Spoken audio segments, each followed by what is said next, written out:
Hola amigos de Cusco Social, bienvenidos a una nueva charla con yo considero un excelente investigador del mundo andino.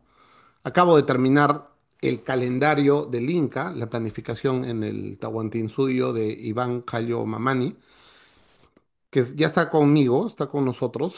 Eh, Debo aclarar que hay una especial afinidad, porque Iván es parte del programa Estudios Andinos, del cual yo soy egresado de maestría. Él ya está encaminado en el doctorado. Él es arqueólogo de formación de la Universidad Nacional San Antonio Abad del Cusco. Ha hecho su maestría en economía andina rural. Está cursando el doctorado, como dije, en el programa Estudios Andinos, en la especialidad de arqueología. Entiendo que su asesor de investigación es el profesor Marco Curátola, que también fue el mío, así que por eso también el feeling. Ha sido ganador de la beca María Rostorowski y es investigador asociado del Centro de Estudios Andinos de la Universidad de Varsovia. Iván, ¿cómo estás? Bienvenido.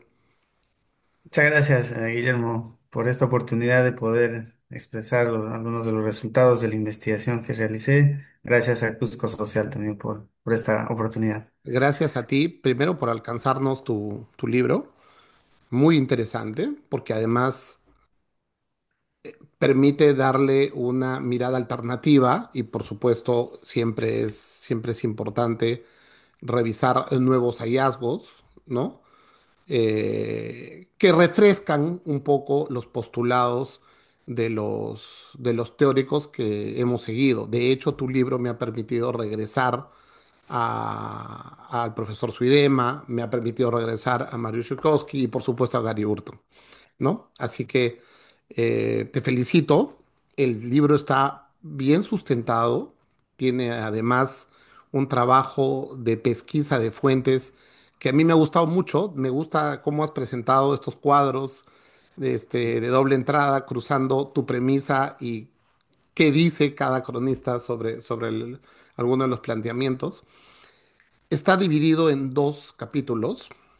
Uno tiene que ver, y creo yo, con tu formación con las evidencias arqueológicas que sirvieron a los astrónomos del Inca y a quienes observaban el cielo a planificar. De hecho, este es un tratado de que a partir de lo que se veía en el cielo uno planificaba sobre todo un calendario agrícola en la época del Inca. Pero cuando yo me refiero a estos marcadores, estamos hablando de sucancas, y quiero, por favor, porque nuestro público no necesariamente está familiarizado con el término, empezar con eso. ¿Qué es una sucanca, Iván? Bueno, en lo complicado que puede resultar conceptualizar palabras quechuas que muchas veces en la actualidad ya no se utilizan porque su canca es una palabra quechua que si no es que ya no se escucha, sería raras veces que puede escucharse. Entonces, trabajar con esto es bien complicado, pero en el análisis que realicé, tanto del concepto mismo en diccionarios tempranos y como en las descripciones que hacen los cronistas del siglo XVI-XVII, pude ver de que Sucanca como tal primero es, en la parte religiosa es un santuario, ¿ya? Pero que este santuario está ubicado en lugares estratégicos donde, por ejemplo, ya un poco entrando al tema de observación de la puesta de sol en el Cusco, hacia Pichu y Apuyavira, donde el sol se pone en una fecha especial. Por decir, pongamos como ejemplo el solsticio del 21 de junio, pero de nuestro calendario, porque los incas no manejaban esa contabilización. Correcto. Entonces, en el sol que se pone en el solsticio de junio, que es el punto extremo en donde el sol aparentemente hace un recorrido en el horizonte, entonces en ese punto es en donde se construía, en el caso de Sucancas del Cusco, se tuvo, de acuerdo a las fuentes históricas, se tuvo una construcción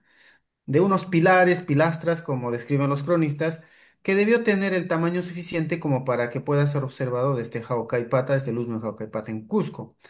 Entonces, la Sucanca vendría a ser tanto esa construcción, cultural, sea una pilar de una construcción de varios bloques de piedra que dan una forma de un cubo o no sé, una cosa que pueda determinarse. Y también el espacio donde esté ubicado esta pilastra. ¿Por qué? Porque la misma roca o la misma construcción esta es una huaca y el espacio es un santuario, ¿no? Entonces, esos componentes son los que hacen a la Sucanca en general. Entonces, en la descripción de Cobo, cuando menciona el sistema de seques y huacas de esta parte en el Chinchey Suyo, hace mención incluso a una de las Sucancas, pero como santuario, porque ahí dentro de eso hay otra huaca. No, este aspecto tal vez no ha sido tan advertido porque suele confundirse mucho cuando describimos el sistema de seques. Por ejemplo, cuando se habla de Guanacauri, a veces cuando hablamos de Guanacauri como en una huaca del sistema de seques, solo pensamos en primera instancia como la huaca Guanacauri, pero debemos entender que hay el Apu como tal Guanacauri y la huaca Guanacauri, que era de acuerdo a las fuentes históricas, una escultura. Entonces, similar en el caso de las Sucancas. Entonces, podemos definir que las Sucanca eran estas construcciones que estaban ubicados en puntos estratégicos en donde los incas hacían observaciones de la puesta de sol en fechas importantes. Pero no siempre las Sucancas pueden ser construcciones. En otras partes del imperio o estado se tenían marcadores solares de horizonte que se llaman cerros importantes o cerros donde marcaba la puesta de sol o la salida de sol de donde se observaba.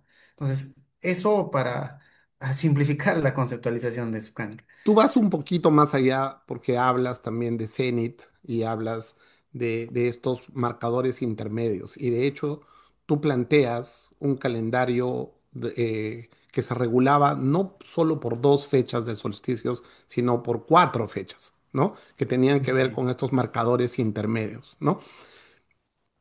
Yo entiendo que a partir de tu observación como arqueólogo, se plantea esta evidencia material en diversos adoratorios que tenían que ver, obviamente, como tú lo has mencionado, con la vida religiosa del imperio. ¿Cuánto de cierto hay en que estos marcadores, al igual que los Ushnus, ¿no? Que estaban, por supuesto, colocados también en lugares estratégicos de las construcciones ligadas a temas religiosos, son marcadores naturales, es decir, afloramientos de roca, donde se establecía a partir de, como tú has dicho, una pequeña construcción, como lo muestra Guamampoma en uno de sus dibujos, ¿no? O sea, es una pequeña pirámide chiquita, vamos a decirlo así, ¿no? Entonces, ¿cuánto de cierto hay en que los incas construían sus recintos a partir de afloramientos rocosos que les daban estos marcadores?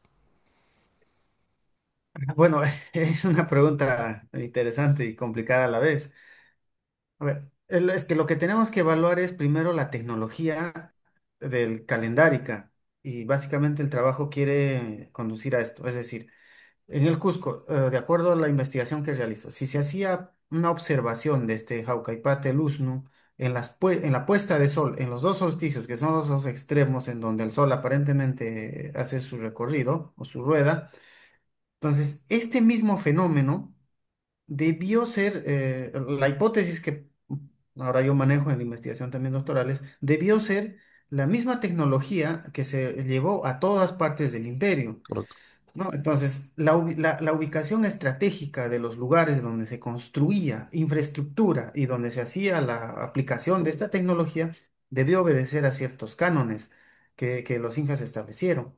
Entonces, la construcción de edificios sobre afloramiento rocoso necesariamente no tenemos evidencias, por ejemplo, en construcciones de usnus en otras partes del Tahuantinsuyo en donde se tenga este evento necesariamente. Por ejemplo, si hablamos de usnus grandes como Huánuco Pampa, hacia el Chinchaysuyo o Pumpu, ¿no?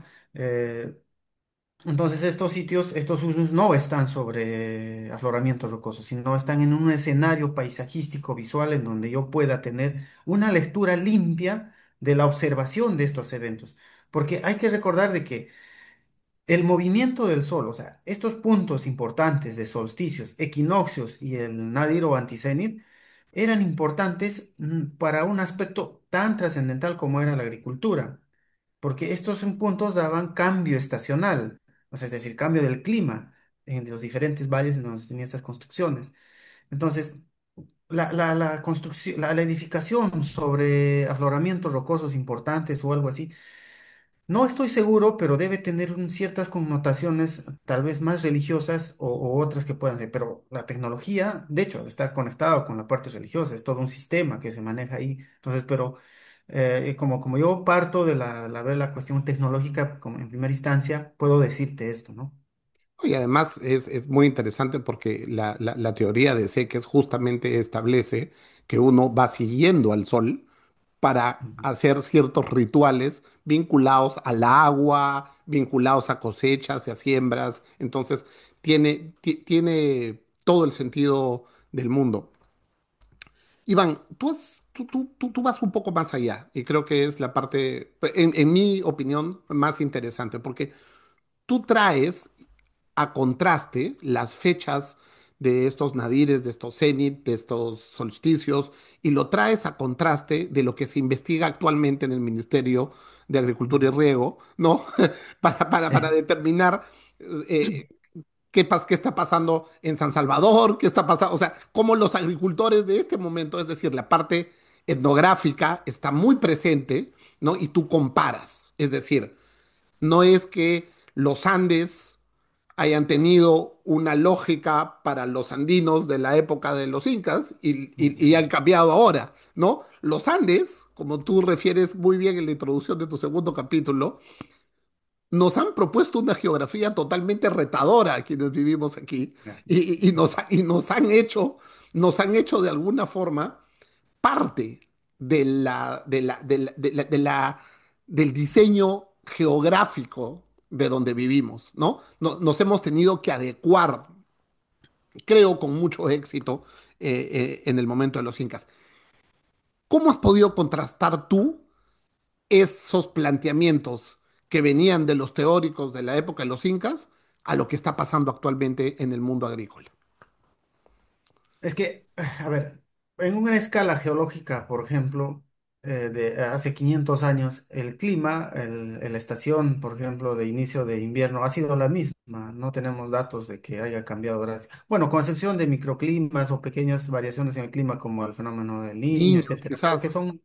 son tiempos, 2 años, un año, y luego vuelven. Son microclimas en una escala de tiempo geológico, pero el escenario climático ha sido el mismo. Entonces, la lógica de sembrar en agosto, cuando hay cambio de clima, es la misma ahora. Entonces, yo cuando saco la información etnohistórica de los documentos del siglo XVI, XVII, y el tema arqueológico, que es una cuestión que no hay bastante evidencia, es poquísima. Entonces, necesitamos demostrar o por lo menos tener una base en donde podamos trabajar.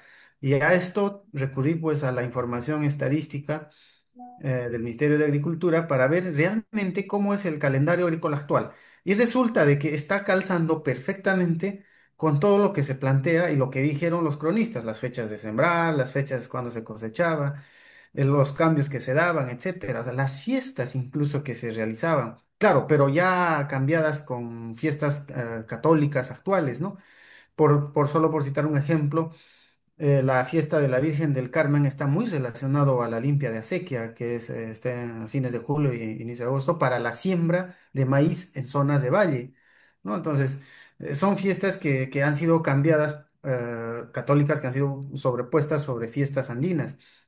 Entonces, estos mismos escenarios de trabajo de la tierra en campos de cultivo, tanto de maíz como de papa, cuando hago las comparaciones, son las mismas que el Inca o los incas han visto. Así Claro, es.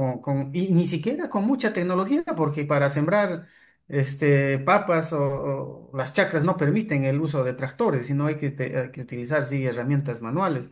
Entonces, es la misma y da los mismos escenarios de cuándo hay que sembrar y cuándo hay que cosechar. Entonces, perfectamente estamos bajo un sistema incaico, bueno, pero ya en tiempos modernos con ciertas inclusiones de elementos tecnológicos u otros conocimientos. pero que el escenario en sí no ha cambiado. Entonces, es el mismo. O sea, estamos en un calendario incaico que sigue funcionando. No sé si es bueno este concepto en las sombras, porque el Estado y todas las tecnologías no reconocen, ¿no? Este inicio Yo, del yo- año en yo diría que junio. más que en las sombras es lo que se sabe como conocimiento popular, ¿no? O sea, Claro, claro, bueno. es lo que, sí, es lo Es, que la la- gente hace, ¿no? Más o sí, menos así. es Claro, una mejor conceptualización, la verdad. claro, Sí, claro. sí, sí, sí. Perfecto. Entonces, esa es la que está funcionando y seguramente funcionará. Va a funcionar mientras el clima no cambie, mientras no se tenga el cambio de primavera en el equinoccio de septiembre, ¿no?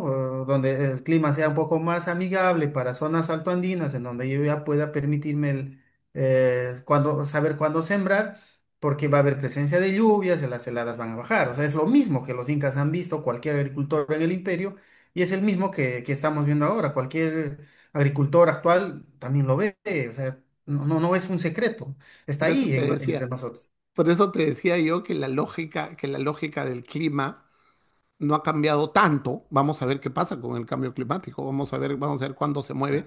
Pero lo bueno es que tú haces comparación año a año y ves que efectivamente hay movilidad, es decir, no es estático.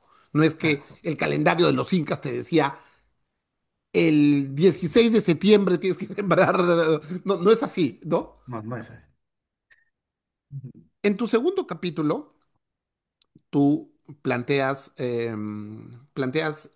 sobre todo la importancia de la luna. La observación de la luna.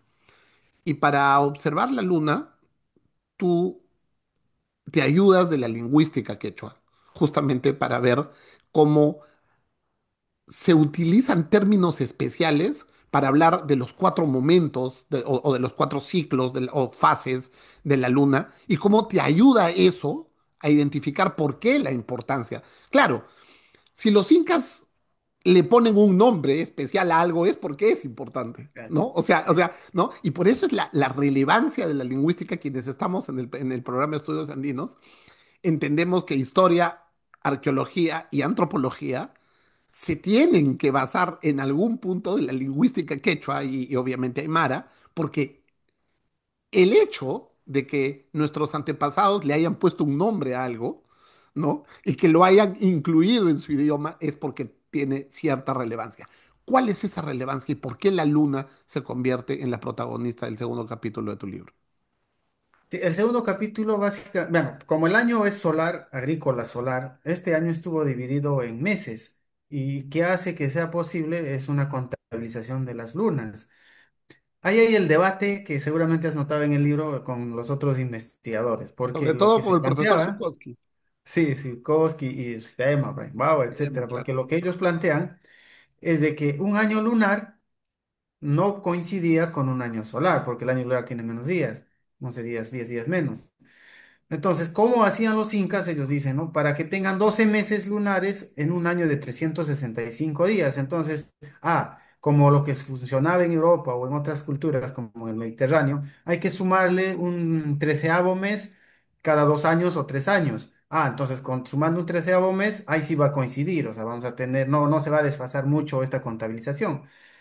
Sin embargo, al revisar los documentos, nos permite ver que hay una contabilización de 4 fases y eso también está replicado, como bien lo dijiste, en los diccionarios. O sea, si hay una insistencia de mencionar estas 4 fases, ¿no? Entonces es porque algo estaba sucediendo, algo estaban observando en estas fases. Entonces ahí también me ayudo con los trabajos de Gary Hurton y Miss Minay para ver, ¿no? Que son la menguante, creciente y la luna llena y la luna nueva.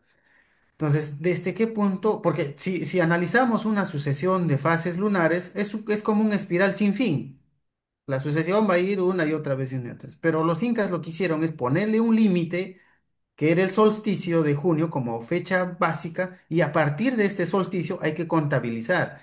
Entonces, una vez de que la primera fase lunar, sea luna llena nueva o creciente o menguante, tocaba desde el solsticio de junio, cuando se empieza a contabilizar el nuevo año agrícola y solar, entonces era la que contabilizaba el resto de meses lunares. No había año lunar, sino había meses lunares en un año solar. Y esto ayudó a planificar muchas actividades, porque dentro de eso de la luna están las actividades religiosas. Y es interesante ahí la complementariedad, no sé si el Yanantin que se tiene entre estos dos aspectos.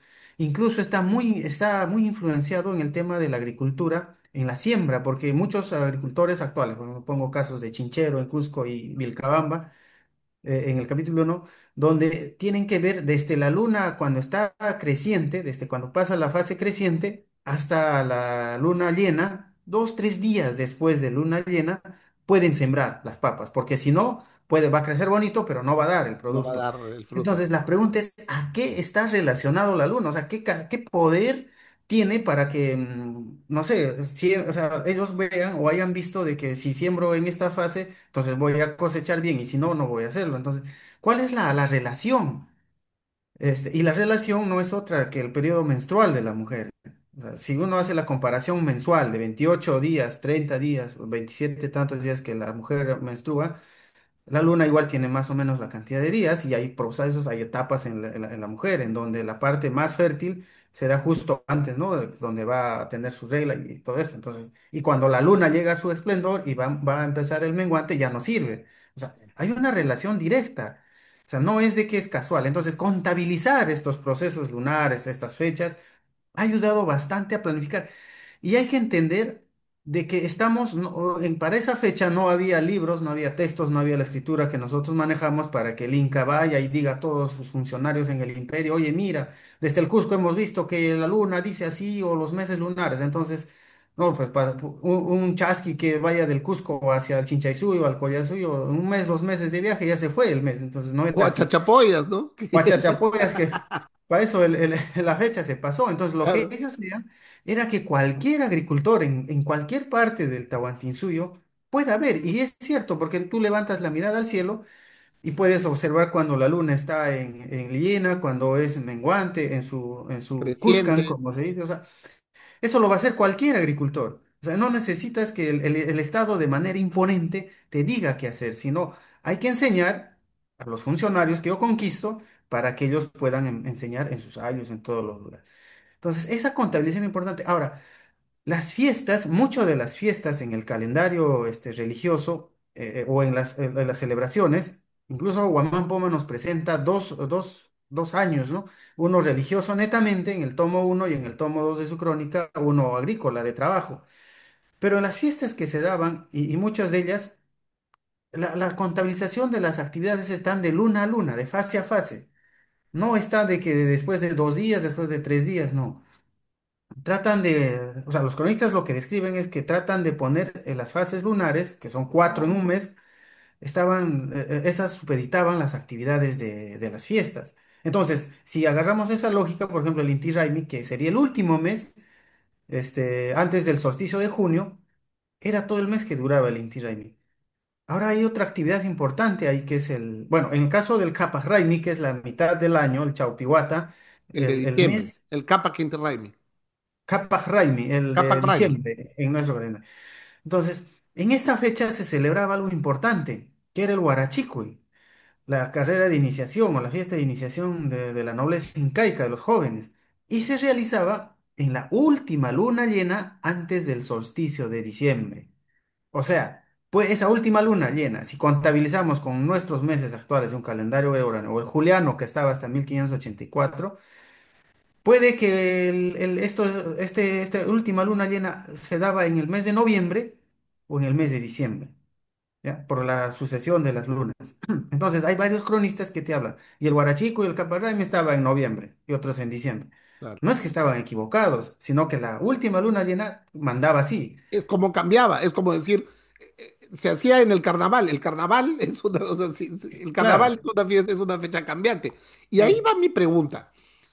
Nosotros tuvimos una interesante conversación antes de que me entregaras tu libro, Iván, y ujú, efectivamente hay lunas llenas que determinan fechas importantes en el calendario, ¿no? así es. La luna Sí, llena antes del solsticio así es. de invierno, la luna llena antes del solsticio de verano. Tú, a partir de eso, cortas los meses y estableces medios meses o quincenas, justamente para que tu calendario calce. Cuéntanos un poco, porque creo que la vuelta de tuerca tu gran propuesta es esa, ¿verdad? Sí, o sea, por ejemplo, para el caso del solsticio de invierno andino, que es el 21 de junio en nuestro calendario, ¿no? Donde se medía ese solsticio en esta Sucanca, que está ahí donde el sol se alineaba, viendo desde Jaucaipata, o en cualquier otro usnu que hay en el Tahuantinsuyo donde se veía esto, pues la tecnología era llevada a todas partes, de donde estaba el imperio. Entonces, en ese punto, los astrónomos que estaban dedicados a la observación de la luna están viendo ya de que el sol llega, entonces ya terminó el año y la fase lunar que inicia en ese punto o después, días después, era la que se tenía que contabilizar para que se diga, ya, bueno, si empezamos en luna menguante, esta fase, donde en todo la circunferencia de la luna está a la mitad, mitad oscuro y mitad claro, entonces a partir de eso hay que contabilizar todas esas fases, o sea, de menguante a menguante a menguante es un mes, un mes, un mes. Y eso va a dar 12 días, 12 meses, exactamente, casi exactamente en un año solar. Y al siguiente año, si es que la luna empieza por decir, en luna llena, o sea, en ese punto del solsticio, o sea, en días de solsticio o días después, entonces la luna llena va a ser la que te contabiliza todos los meses. Ahora, la luna llena es importante porque tenemos en la actualidad en los Andes la fiesta de Coiloriti, que se celebra en días de luna llena antes del solsticio de junio, ¿no? Entonces, hay años que toca en mayo, años que toca en junio. Y el problema está en eso, porque si contabilizamos con nuestro calendario vamos a tener ese problema de hacer coincidir. El cronista anónimo, por ejemplo, hace una descripción del mes de abril, entre mayo y abril, en donde menciona, y este mes inca está entre nuestro mes, dice, entre nuestro mes de abril y en mediados de nuestro mes de abril y mediados de nuestro mes de mayo. Es decir, que un mes lunar estaba entre dos meses solares, gregorianos o julianos. Y cuando hacemos el experimento, que en el libro hice de 5 años el experimento, perfectamente hay meses lunares que están entre dos meses. Si es que agarramos el experimento que hice, donde empieza la contabilización en cualquiera de las fases lunares. A mí me encanta Entonces, porque haces un cuadro, de hecho, y tú lo comparas con el 2011, 2012, 2012, 2013, ¿verdad? sí, sí, hago un experimento para ver realmente su aplicabilidad. Ahora, hay varios problemas, porque si contabilizamos solo los meses lunares, por decir en luna llena, va a haber desfases de días.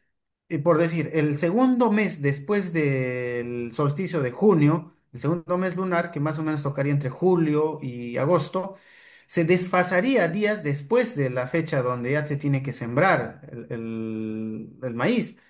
Entonces no puede desfasarse un mes, o sea, no puede pasar una semana, 2 semanas de las fechas de siembra porque vamos a arruinar todo. Los rituales no pueden ir después de lo que yo he sembrado, tienen que ir a la par. O sea, un ritual de siembra tiene que ir a la par. Entonces, ¿cómo hacemos coincidir? O sea, son problemas de que tal vez no se advertido antes, entonces con el experimento y con las fuentes históricas, las cuales yo me respaldo, trato de sustentar de que los incas pues le dieron una solución a este problema tan complicado y en una geografía tan complicada como es la andina. O sea, llevar una tecnología tan sencilla era importante para que salvemos pues, la agricultura, salvemos cosechas, salvemos siembras, ¿no? Iván, entiendo que ya presentaste el libro en Machu Picchu. ¿Cómo Sí, te sí, fue? sí. Bueno, sí, hubo una bonita acogida, se intercambió experiencias, me preguntaron, les respondí. Ah, bueno, como estábamos en Machu Picchu, entonces me preguntaron qué Machu Picchu, pues qué rol en todo caso cumplía con estas observaciones, ¿no? Dado que es una de las arquitecturas más exquisitas del imperio. Y bueno, les respondí lo que mi modelo sugiere, ¿no? O sea, Machu Picchu no era en primera instancia un lugar de paseo, de diversión, porque tenemos evidencia arqueológica en donde se están realizando eventos tanto de culto como de observación. Hay Y de una intercambio, insistencia, y de intercambio, o sea, porque intercambio de es un productos. sitio está controlando. O sea, Claro. Machu Picchu no es de que Machu Picchu alguien estaba, un inca, un Zapa inca estaba feliz veraneando, no, porque al principio, por ejemplo, si hablamos de Huayna Capac, que se dice, de acuerdo a las crónicas, que estaba 30 años en el norte, Entonces no había la necesidad, o sea, tal vez ni ha conocido Machu Picchu Huayna Cápac. Entonces, una cosa así no se puede pensar, sino hay que verlo de este lado, lo real de un imperio, lo real que tiene un imperio, los tantos problemas que tuvo y cómo una tecnología basada en observación del Sol, basada en la observación de la Luna, tenía que ser llevado a todas estas partes para controlar, administrar. No, no necesariamente como escenarios de diversión. De ahí nos parte varias cosas. Y siempre digo, ¿no? De acuerdo también a las lecciones de Jan Zeminski, que ayudó bastante en la edición del libro también. El Inca, o sea, una papa era más importante que el Inca. ¿Por qué? Porque se tiene información incluso de Manco Inca cuando pidió refuerzos, le dijeron, Mi señor, no podemos ir a la guerra porque tenemos que sembrar las papas, pues nos gana el tiempo y ya no hay comida. Por eso decía que la papa era más importante que el Inca. Claro. Entonces, ¿por qué? Porque un valle si no produce, o un valle si la helada cae demasiado, o no hay lluvia, o hay mucha sequía, es un valle frito, pero el otro valle puede estar bien, puede estar tranquilo. Entonces, es una geografía tan complicada que los incas a la construcción de Machu Picchu necesitaban llevar todo un aparato administrativo, porque es un eje importante hacia todo el antisuyo y de ahí está saliendo bastantes materias, bastante producción que era llevada a todas partes del imperio. El Intihuatana, no sé, pues yo les recomendé, habría que hacer una observación, a ver en estos eventos solares, en solsticios, a ver si se pone, qué implicancias tiene, no sé. Pero sabemos que entrar a Machu Picchu, bueno, es más complicado, ¿no? Para hacer una observación así. Correcto. Iván, creo que hemos hablado de Sucancas, los has explicado, pero no de Ushnus. Y hemos Ah, usado el término también, así que hay que hacer esa nota a pie de página. Qué mejor que tú. ¿Qué es un Ushnu?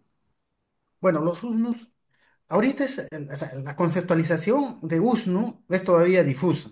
Bueno, yo estoy trabajando ahora pero lo que presento en el libro es un análisis del USNU de Jaucaypata, porque tampoco tenemos evidencia arqueológica, sino histórica. Entonces, a lo que se tiene, a lo que hemos podido llegar en la investigación de todos los investigadores, que bueno, Suidema es uno de los primeros, en el 1979 publica su primer trabajo sobre esto, es donde se tiene que los USNU son construcciones, sean cuadrangulares, rectangulares, que están ubicados en lugares estratégicos, o no solo cuadrangular, rectangular, sino puede ser elipsoide, una serie de cosas como Choquequirao, que está adecuado a la geografía del terreno, pero que su característica principal es que están ubicados en lugares estratégicos en donde yo pueda tener una visión o una vista panorámica para que pueda hacer observaciones así como también una forma de implantación de poder político, una interacción político, religioso, social. Entonces, estas construcciones eran particulares y era en cuestión de arquitectura y de planeamiento de asentamientos incas netamente, era uno de los sellos imperiales en donde cualquier sitio inca, o sea, construido a la usanza netamente inca, tenía que tener este sello imperial que era el uso. Entonces, que ahora estemos investigando más, sí. Bueno, no puedo adelantar algunos resultados de la investigación que estoy realizando doctoral, pero más o menos, en una resumida expresión, el USNO tiene estas características. ¿Cuánto aportó Wadi a a esta visión calendárica? No sé bueno, ahora vamos a ponerle un número de 100%, digamos. Pienso que el 10, 15% o veinte Ok, por ciento. ok. Eres mucho más austero que otros investigadores que le dan Es más que, importancia al... bueno, no quiero adelantar porque es parte de mi investigación, todavía ahí tengo importantes Ah, resultados, hay pero... spoilers entonces, no Sí. me adelanto. Sí, pero el dato está curioso porque está rompiendo todo el esquema que sabemos sobre, bueno, quién influenció a los incas, Huari, Tiwanaku, etcétera. Lo único que puedo adelantar es decir que los dos han influenciado. Sí, totalmente, ¿no? Uno más que otro, pero en lo que ellos dominaban más. Nada, o sea, si Huari dominaba la agricultura, entonces ya. Bueno, ya no me quiero meter más porque voy a saltar, pero sí hay influencia de ambos, pero en lo que uno manejaba más. Tiwanaku manejaba algo más, entonces influencia. Iguari manejaba algo más, entonces influencia. Ujú. Iván, ¿cuáles son? Bueno, yo sé que estás ahorita preparando una investigación que seguramente va a ver la luz en en una publicación, pero qué estás investigando en este momento o estás abocado totalmente a tu candidatura a doctor? Bueno, como parte de la investigación doctoral estoy trabajando el tema de USNU, su tecnología en la ecología, etcétera, paisaje, cómo esta tecnología que implica varias cosas, el poder político, lo económico, que ya en el libro del calendario presento, pero una demostración tal vez más real, más aterrizada en dato arqueológico, estoy mostrando ahí, y tecnología de ciclos en producción de maíz, cómo está interrelacionado a la agricultura. O sea, hay toda una interrelación importante. El sol como entidad principal de adoración, bueno, entre comillas de adoración, ¿no? Pero tengo dos USNUS como base, muy distintos, pero necesitaba contrastar información o necesito contrastar. Entonces, ahí los resultados son bien interesantes. Estoy explicando el origen de toda esta arquitectura tan fina que tenemos en el Cusco o en cualquier otra parte del Tahuantinsuyo, esa que llamamos poligonal, almohadillada, fina. Estoy explicando Imperial. el origen de esta técnica de albañilería. Muy interesante, por cierto, de dónde viene, cómo se trabaja, cuál es la inspiración que se dio propia de los Andes. No existe en otras partes del mundo, de culturas antiguas, una tecnología de trabajo de la piedra así. Entonces, eso se explica también ahí, cómo está en función de ciclos agrícolas, etcétera. Esa es básicamente la investigación que ahora estoy realizando. Y bueno, no sé, me interesa bastante el tema colonial también porque en el tema etnohistoria, si hablamos de la etnohistoria, no, se ha investigado desde un punto de vista de afuera, o sea, nosotros a los Andes Se ha investigan comparado, ¿no? Se ha tratado comparado, siempre, siempre, pero y tú lo trabajas muy bien, ¿no? Siempre haces la distinción de en el calendario gregoriano, en el calendario, ¿no? Porque ese era, o sea, los cronistas apuntaron desde esa estructura. Eso era lo que tenían a la claro, mano, ¿no? Es como era su nosotros base, ahora. ¿no? Ujú. Entonces, se ha investigado los Andes desde la mirada del de afuera, del de europeo, del norteamericano, pero no se investiga los Andes desde nuestra mirada. Y la etnohistoria creo que es una disciplina que nos plantea y nos dice hay que investigar desde nosotros, o sea, la historia empecemos a contarla desde nosotros, ¿no? Como andinos, qué es lo que pensamos, qué sentimos, ¿no? Y trabajos importantes como de Catherine Allen, por ejemplo, de la Coca Sabe y todo, es una cosa que te cambia el escenario porque es como si hubiera entrado al corazón, a la esencia de lo que pensamos los andinos. Entonces, trabajar así a mí me interesa bastante. Son eventos importantes de cómo asimilan, como lo que investigas, como lo que conversábamos, muy tema y muy interesante, ¿no? Cómo se da estos cambios de la religión a otro el poder en estas etapas de los primeros años de la invasión o la conquista, bueno, para el gusto que se quiera tomar. Entonces, hay mucho en realidad por investigar, hay Sí, bastante. no, por supuesto. Y de hecho, los cronistas son una bisagra, ¿no? Hay que entenderlos como tal, ¿no? Nos dan un conocimiento y lo bueno es que lo ponen en el código que usamos ahora. Lo ponen en lápiz y papel, vamos a decirlo así, en blanco y negro, que es lo que manejamos ahora, ¿no? Iván, ¿dónde se puede conseguir el calendario del Inca, la planificación en el Tahuantinsuyo? Bueno, lo están vendiendo, entiendo, en la librería en Cusco, en la librería SBS, en la Avenida Sol, frente al Coricancha, más un poco más abajo, en la librería Génesis.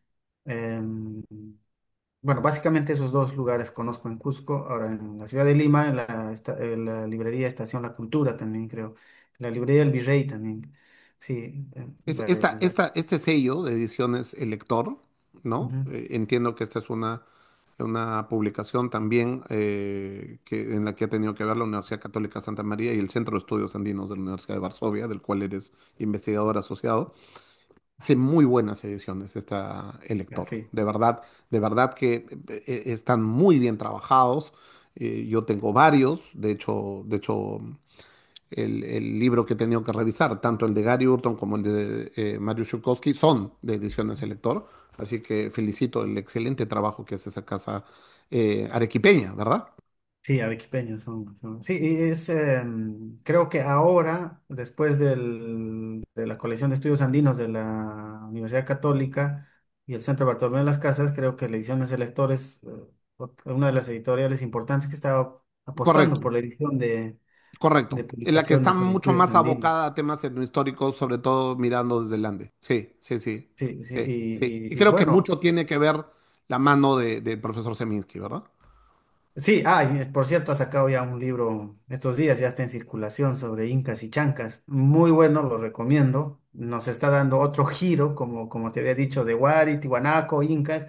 Del desde la fuente histórica está queriendo darnos otro giro para pensar de otra forma cómo era este proceso de consolidación y de inicio del Tahuantinsuyo. Muy, Yo muy creo que bueno. hay, yo creo que hay estas culturas intermedias que hay que revisarlas de manera transversal, ¿no? Pucara, por ejemplo, ¿no? Yo creo Sí. que Pucara tiene mucho que otorgar justamente a estos dos pilares, vamos a decirlo así, sobre los cuales los investigadores han soportado el mundo de lo inca, ¿verdad?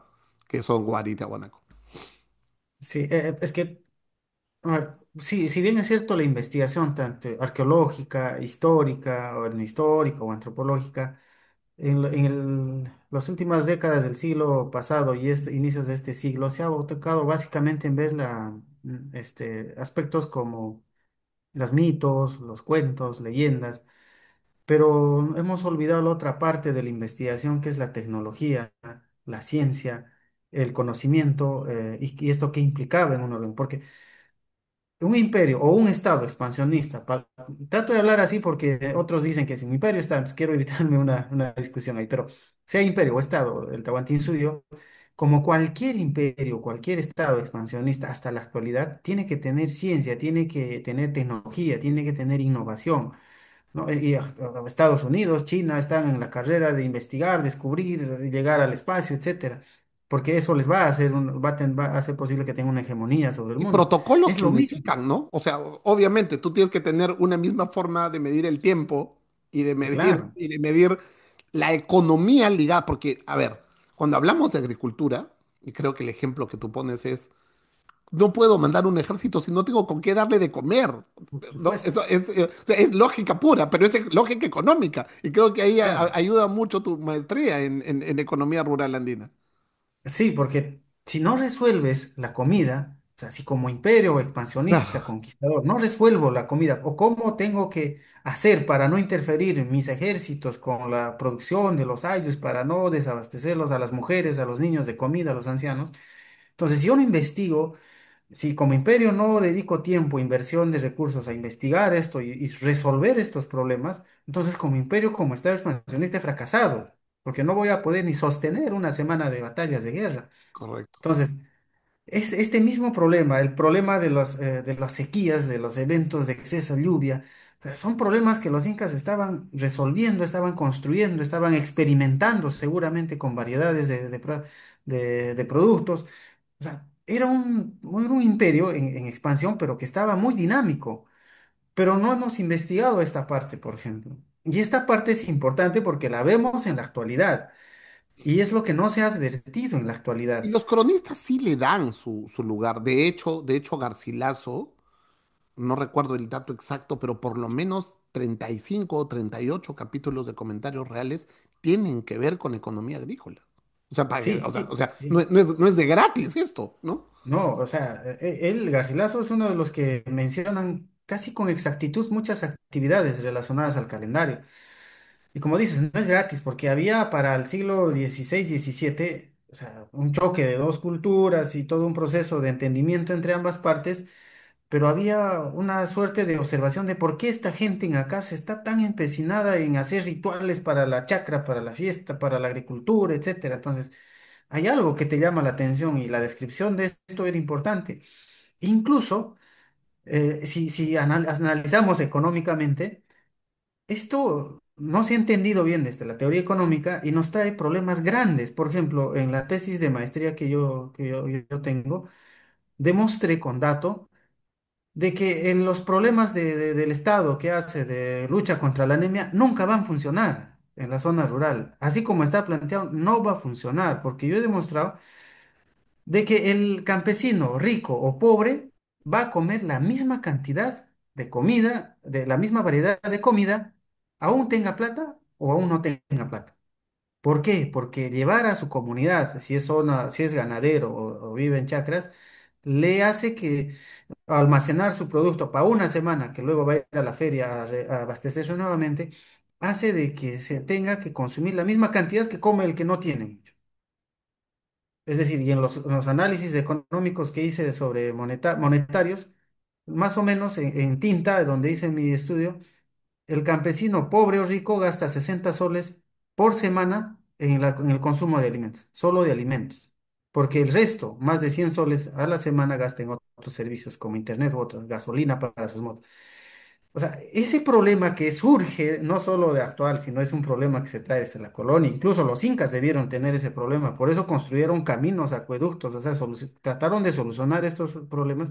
En la actualidad no se da, pues. Entonces No, nunca vamos a... y por eso la administración colonial tuvo que hacer reducciones. O sea, y Exactamente. tuvo que plantear una forma mucho más de comarca europea para entender cómo administraban esto, porque a los Así es. españoles se les hizo complicadísimo, ¿verdad? Sí, y Pablo de Ondegardo también se dio cuenta y dijo, oye, no está bien que los reduzcamos porque esta gente ya también vive de su chacra, de su ganado, ¿y qué hacemos? No nos van a pagar tributos. Entonces, o el debate se estuvo dándose desde esas fechas. Ahora, el tema político de cómo administramos esto, también se tiene el trabajo, creo que importante de Donato sobre el estandarte de Ari Mascapache es importante porque nos ayuda a ver en lo político también cómo han tratado de administrarse bajo o adaptarse a una administración nueva. Y esto, por ejemplo, preguntas como, ¿y qué implicancia tuvo pues en la agricultura? En la administración del calendario, que es popular, que también en ese tiempo se debió seguir manejándose por los aires. O sea, hay muchos problemas que nos abre, por ejemplo, la investigación de Donato, ¿no? Y en la actualidad igual, o sea, hay bastante por hacer, pero no vamos a poder llevar a buenos acuerdos si es que no investigamos, pues. No sabemos realmente qué ha sucedido en estas etapas. Qué importante es lo que tú has dicho, Iván, cómo Donato nos ha dejado a los historiadores cusqueños o a los investigadores cusqueños, porque tú eres arqueólogo, pero trabajas perfectamente el tema etnohistórico, cómo nos ha dejado tareas, ¿no? Es como si Donato nos hubiera dejado ahí, oye, yo te estoy dejando, mira esto, pero hay un pendiente que hay que ir y espero, entiendo que el profesor Curátola justamente está desarrollando la versión final de la tesis doctoral de Donato para que prontamente salga. Iván, muchas gracias. Muchas gracias por tu tiempo. Gracias por el libro. Como verás, lo he devorado Sí, sí. y entra a mi biblioteca y te felicito por el buen trabajo y espero que pronto lo estemos presentando en Cusco. Gracias, Guillermo. Nuevamente, gracias a Cusco Social por esta oportunidad. Bueno, para un investigador, tú lo sabes muy bien, que tu trabajo sea escuchado es la mejor satisfacción. Creo que es el mejor pago que Para uno eso lo puede obtener. hacemos, para difundirlo, Sí, ¿no? Y sí, entonces yo es creo lo que mejor. el gran trabajo que tenemos ahora es cómo hacer para romper la burbuja o el cascarón académico que nos ha encerrado ahí y hacer que esto sea masivo, ¿no? O sea, que el conocimiento llegue por lo menos a más personas. Gracias, Iván. Gracias, Guillermo.